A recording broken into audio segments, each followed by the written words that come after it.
Morning, good afternoon, good evening, depending on when and where you're watching this Facebook Live. This is the voice and the face of Dr. Tulola Binton.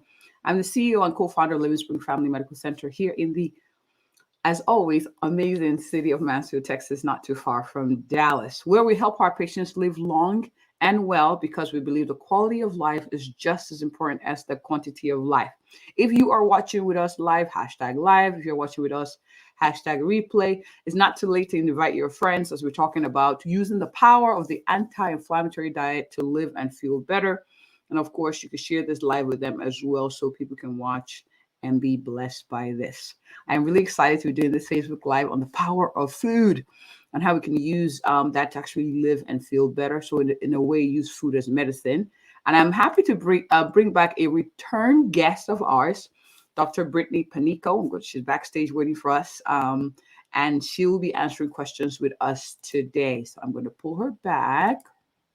Hi, how are you again? Hello, thank you for having me. Oh, my pleasure. Good to have you back. And thank you for doing this. Of course, thank you. All right. So, for the sake of the viewers, I mean, I know who you are, but can you kindly introduce yourself? Who are you, and what do you do? So I am Brittany Panico. I'm a board certified rheumatologist in Phoenix, Arizona. My practice is in Gilbert, and I focus on adult rheumatology and general all autoimmune conditions that we see in adulthood. And then I have a special interest in anti-inflammatory eating and diet and recipes and just really, helping patients with autoimmune conditions, again, help augment their medication with nutritious foods. So I'm really excited to talk today. All right. So now I know you're a rheumatologist, and I think we talked about the last time you were on why you're a rheumatologist. But why did you niche down also to talk about anti-inflammatory foods and using food as sort of medicine? Like what was it for you? So I went to a conference a few years ago in Napa, Sonoma area, Napa, and it was about incorporating healthy food. It was called Healthy Kitchens, Healthy Lives. And it was there that I kind of learned the foundation of like plant-based eating and how nutritious food can actually help us feel better.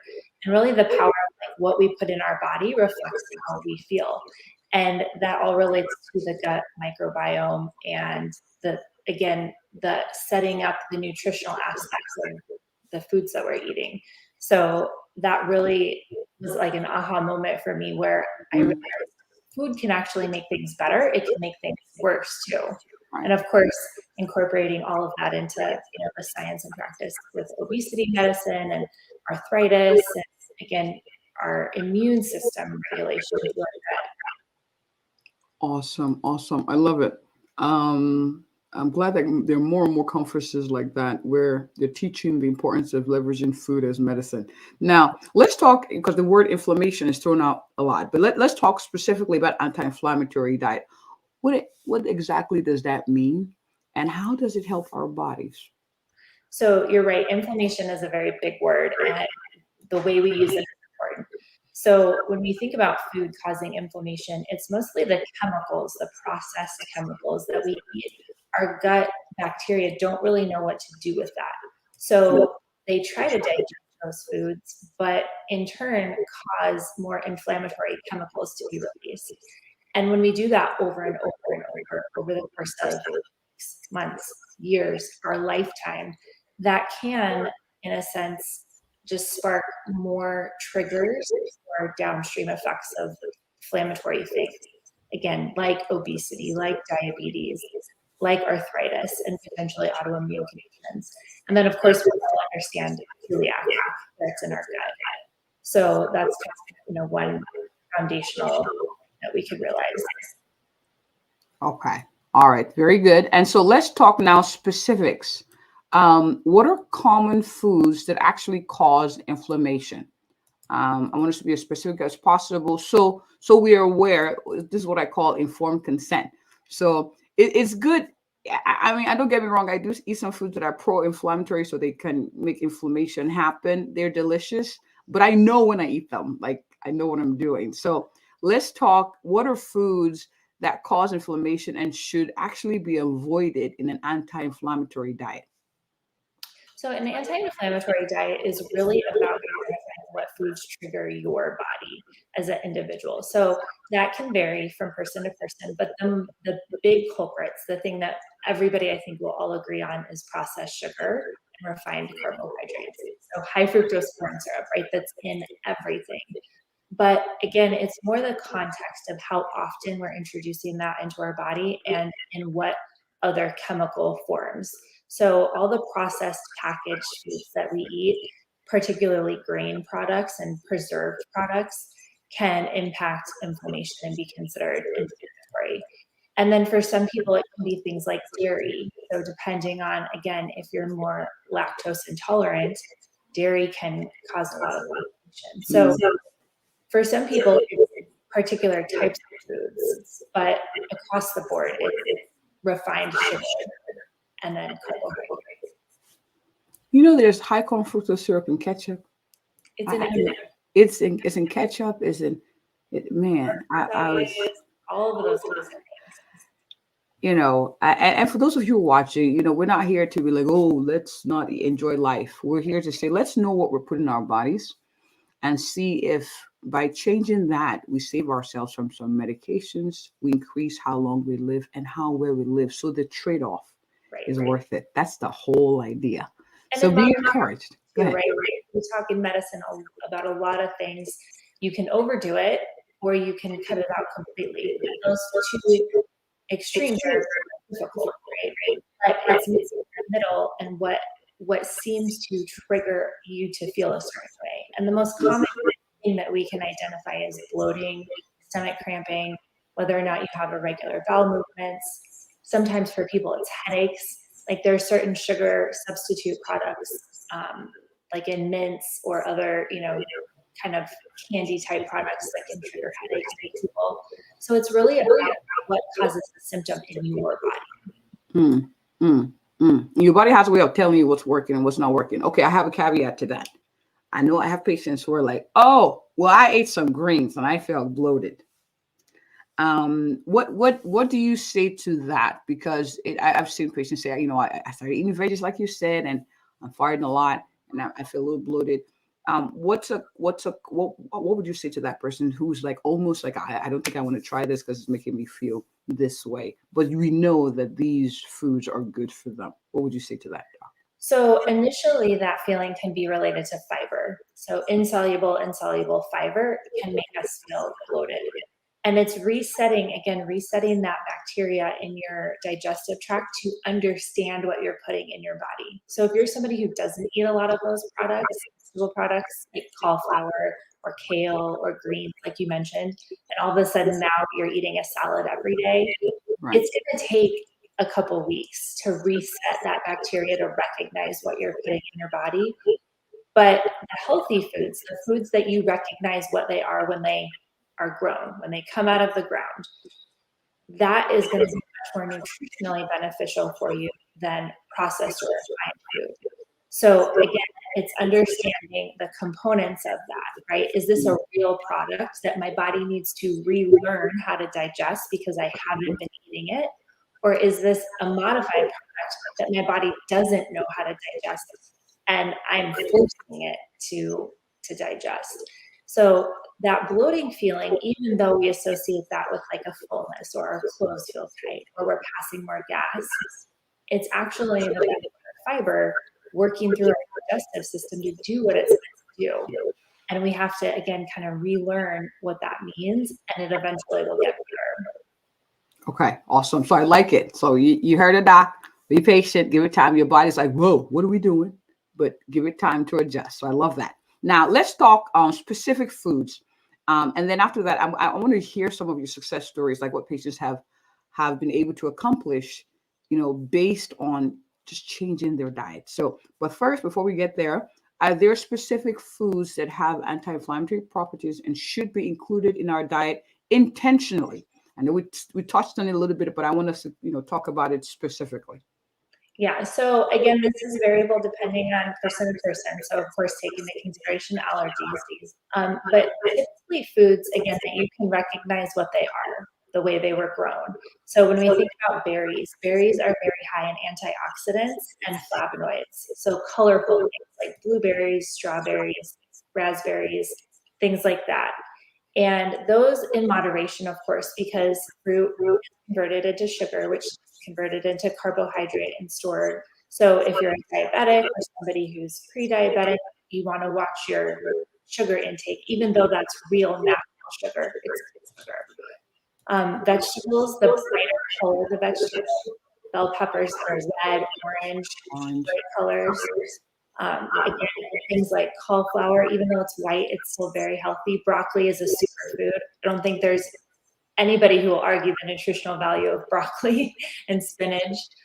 So those kind of things are pretty much like staples, in my opinion. If you can combine those in some regard in, a couple servings, that's helpful. And then also, when we think about the gut bacteria and sort of resetting that to become more healthy and optimal for our digestion, and fortified foods or fermented, I should say, fermented foods like kimchi or yogurt with probiotics, things like that can be really beneficial. But again, you want to consider how much added sugar is in those products as well. So reading the label is important, because you think you might be buying something beneficial and then it's added with a bunch of other stuff.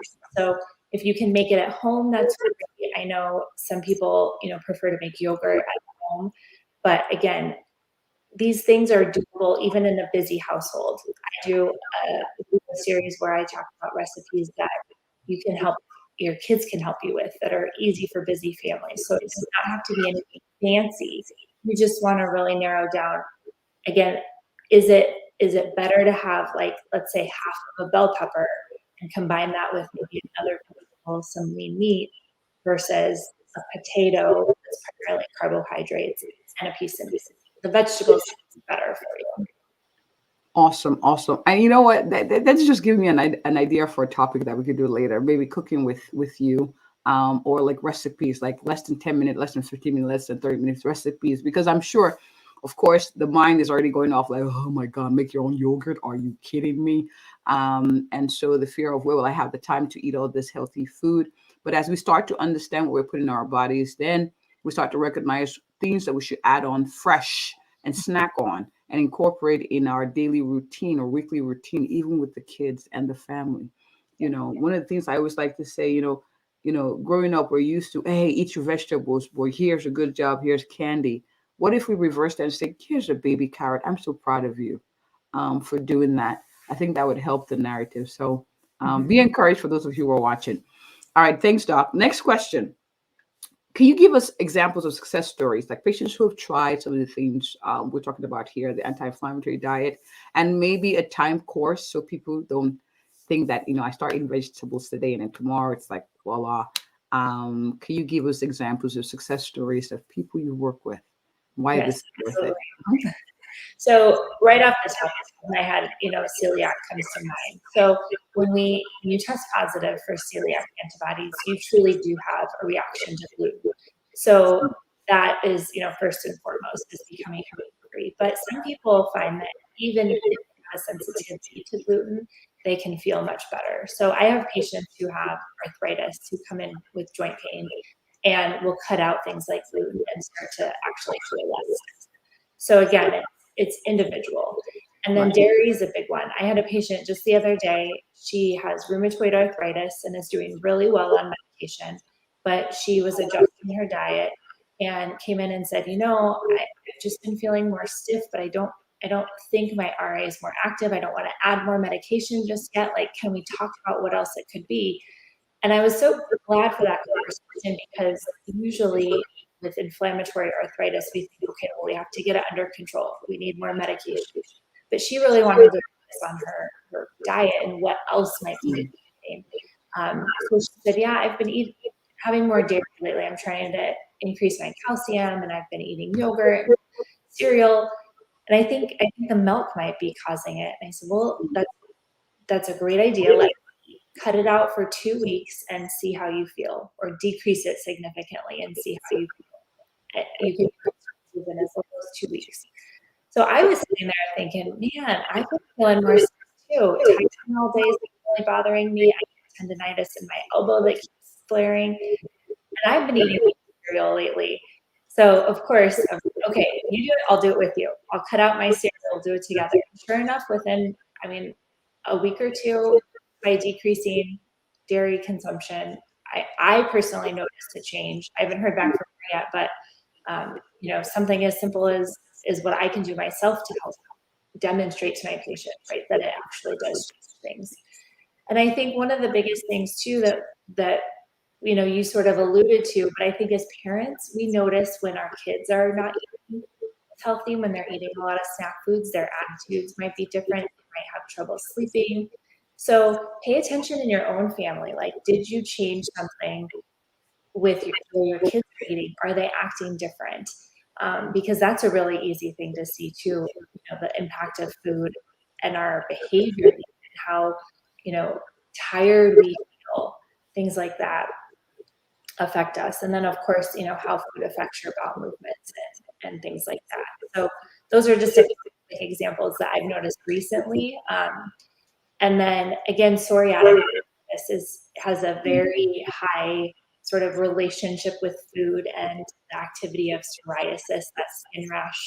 I know eczema too can be very particularly correlated with types of food. So if you're somebody who notices when I eat these things, whether or not that's something spicy, a lot of tomatoes, acid, if it's something as simple as meat products too, incorporating a lot of things, maybe scale back and see if things get better for you. Okay. Thank you. Thank you. Now, before we wrap up, I wanted to ask this question. Let's talk practical tips for incorporating more of the anti-inflammatory diet into our lives. Of course, we have alluded already to this, that a lot of these are medical suggestions. It's important that you make an appointment one-on-one with your own doctor to come up with a plan that's best for you. But let's talk practical tips, like 1 or 2 or 3 or 4. I don't know, doc.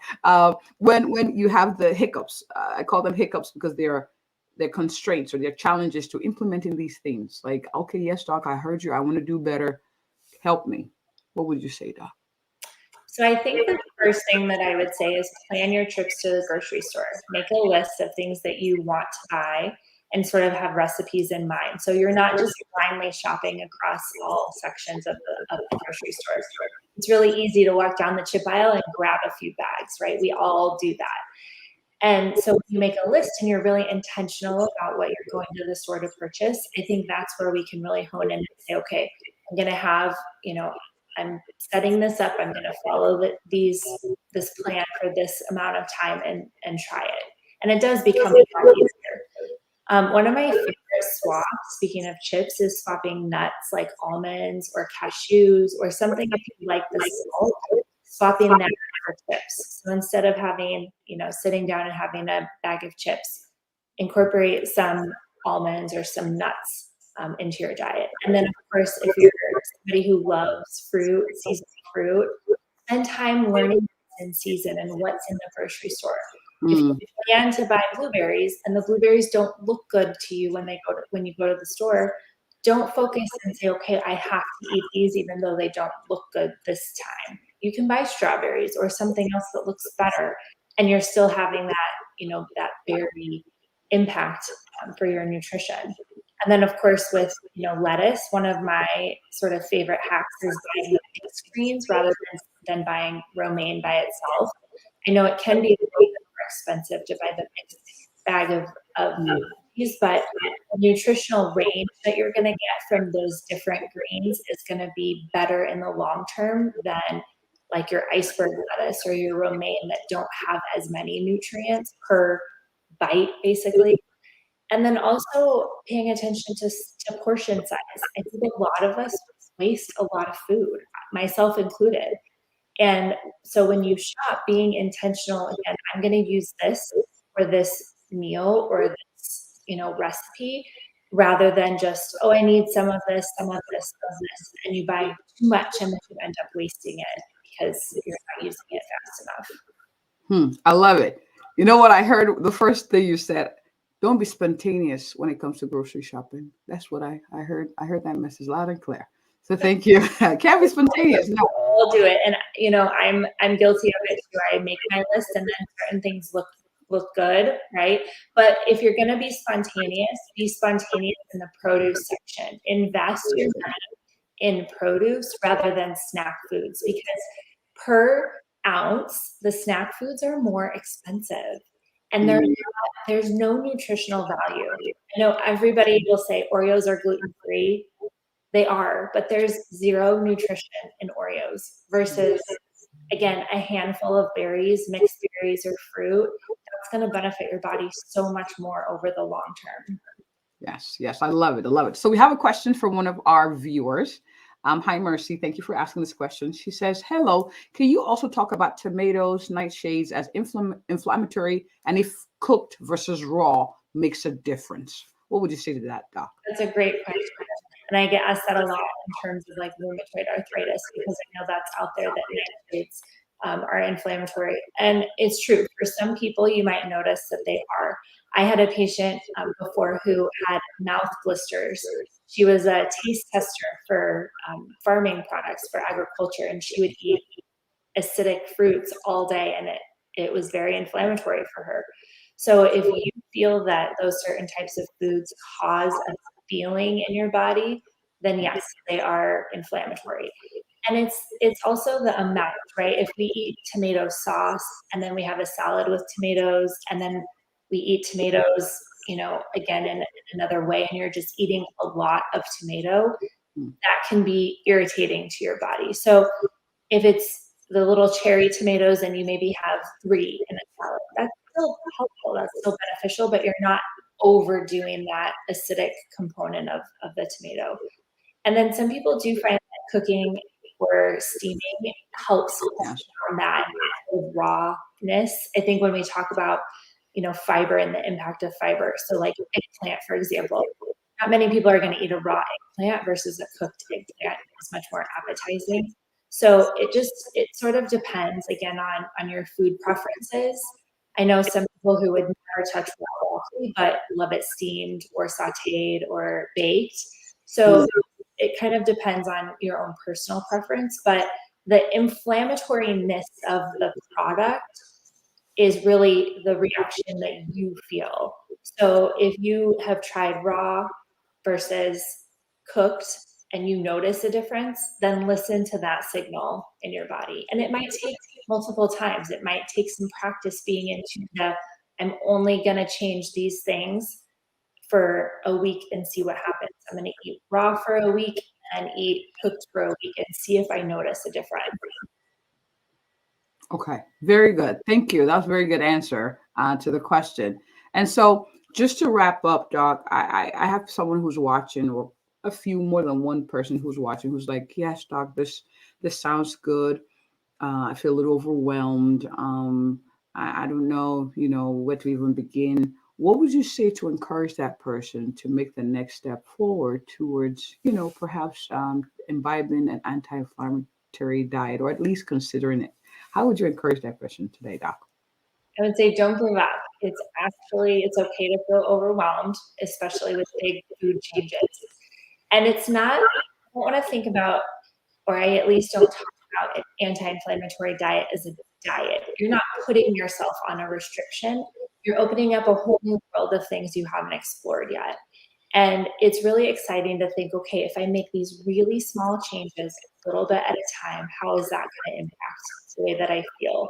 So again, starting with just one thing. If you have a habit, again, chips are an easy thing to keep going back to. I know I keep talking about it, but let's say you're a snacker and chips or pretzels are your go-to.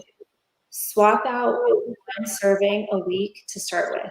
Or maybe if it's something you do every couple days, every time you reach for that item, think, can I eat less of that and incorporate something else that's a little bit more nutritional, like again, nuts or an easy swap. And just thinking of one thing at a time. And then it starts to get easier and you start to realize, oh, when I think about this, maybe I can make a swap and do this instead. So again, another easy thing, like when we think about at dinner time, an easy swap is if you have a carbohydrate like bread, typically with your dinner. What else could that bread be that's more nutritional for you? Could it be a slice of a vegetable, or again, just a little cup of steamed broccoli, or could it be something else? And just slowly start to add that in and think, how can I decrease the stuff I want to try to get rid of or swap out, and do it slowly. And that way it's not a big shock to you. It's not like, oh, I'm depriving myself of something that I'm used to doing and I can't do it anymore. Rather than, oh, I get to have this other thing as a treat instead. This is special to me that I'm making this instead of having that bread or as dessert. You can have a cup of berries with a little bit of whipped cream as dessert, and that's completely satisfying and nutritious for you. I love it. I love it. Oh, sorry, I missed the last phrase. What did you say? Little steps at a time. Little steps at a time. And I love how you said you're opening up yourself to exploring other options that are most likely healthier for you. You're opening up yourself to explore more. So that was beautiful. Thank you, Doc. All right. This has been so rich. Thank you for those of you who are watching live and those who will watch a replay. But Doc, people are wondering, where can they connect with you? Either have you come over and talk on their platform, or to work with you as a physician. Doc, where can people find you? Absolutely. So my practice is at Summit Rheumatology. So summitrheumatology.com. And then my online accounts are AZ Rheumdoc. So AZ is in Arizona, RHEUMDOC. And then my Facebook, where I have a bunch of videos, is Dr. Brittany Panico. So just doctor and my name. And then my YouTube as well as AZ Rheumdoc. And I have videos, lots of nutritious, swapping tips on there. Again, it's all about those hacks and just helpful things about arthritis. So check it out. All right. I've put all that information at the bottom of the screen for people to connect with you on the World Wide Web, on Instagram, on Facebook. Please follow her. She has a lot of rich information, practical tips, and she's very, very fancy in the kitchen. Love it, Doc. Thank you so much for coming, guys. Thank you. Very nice. Thank you, everyone. And thank you so much, Doc. Again, this was really, really good. Thank you. Thank you. Mm-hmm. All right. Thank you all for watching. As always, caring is sharing. Be sure to like, subscribe, forward this video, or tag people in the comments who could find this very, very useful. And on that note, if you or anyone you know is looking for an awesome, a thorough, and a compassionate family physician who will have conversations like this to help you live long and well, I am she. Thank you for joining us and have a good one. Thanks again, Doc. Thank you.